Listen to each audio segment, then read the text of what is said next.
America की ओर से बीते कुछ दिनों से रूस और उसके साथ व्यापारिक साझेदारी रखने वाली देशों को लगातार टैरिफ की धमकियां दी जा रही हैं। पहले डोनाल्ड ट्रंप ने रूस पर यूक्रेन के साथ जारी युद्ध के 50 दिन में रोकने या भारी टैरिफ का सामना करने की जो धमकी दी वो दिया गया।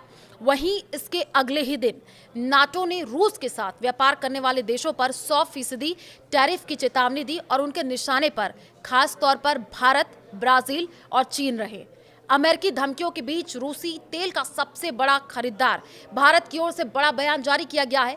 केंद्रीय पेट्रोलियम मंत्री हरदीप सिंह पुरी ने गुरुवार को कहा कि अगर ऐसा कुछ होता है तो हम उससे निपट लेंगे। रूस पर बैन से बाधित नहीं होती तेल आपूर्ति। रूस के बहाने भारत समेत अन्य बड़े देशों अमेरिका द्वारा तेल को लेकर साधे जा रहे निशाने के बीच नरेंद्र मोदी सरकार में पेट्रोलियम मंत्री हरदीप सिंह पुरी ने कहा कि रूसी आयात पर प्रतिबंध लगने पर भी भारत के पास तेल आयात के कई रास्ते हैं।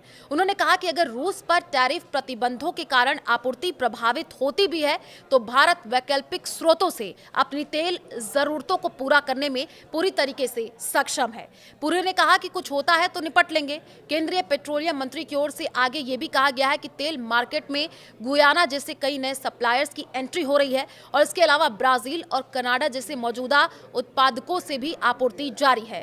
पुरी के मुताबिक भारत रूसी आयात से जुड़ी किसी भी समस्या से निपटने के लिए ऐसे ही दूसरे देशों से आपूर्ति करना जारी रखेगा। इसके अलावा भारत भी एक्सप्लोरेशन और प्रोडक्शन एक्टिविटीज लगातार बढ़ा रहा है। दिल्ली में कार्यक्रम के दौरान पुरी ने ये आश्वासन देते हुए कहा है कि मैं बिल्कुल भी चिंतित नहीं हूं। अगर कुछ होता है तो हम उससे निपट लेंगे। अब 40 देशों से भारत कर रहा खरीदारी।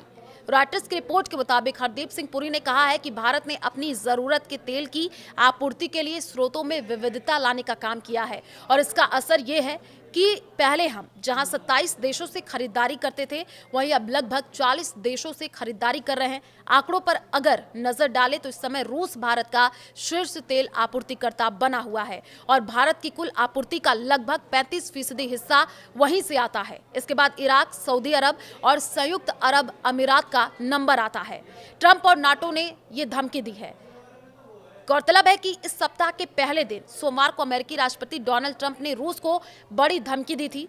ट्रंप ने नाटो के साथ बैठक के दौरान रूस से 50 दिन के भीतर यूक्रेन के साथ युद्ध रोकने या फिर 100% तक टैरिफ का सामना समेत अन्य व्यापारिक प्रतिबंधों की धमकी दी थी। इसके बाद नाटो सेक्रेटरी मार्क रूट ने चेतावनी देते हुए कहा था कि जो भी देश रूस के साथ व्यापार करते हैं उन्हें भी भारी भरकम टैरिफ का सामना करना पड़ सकता है।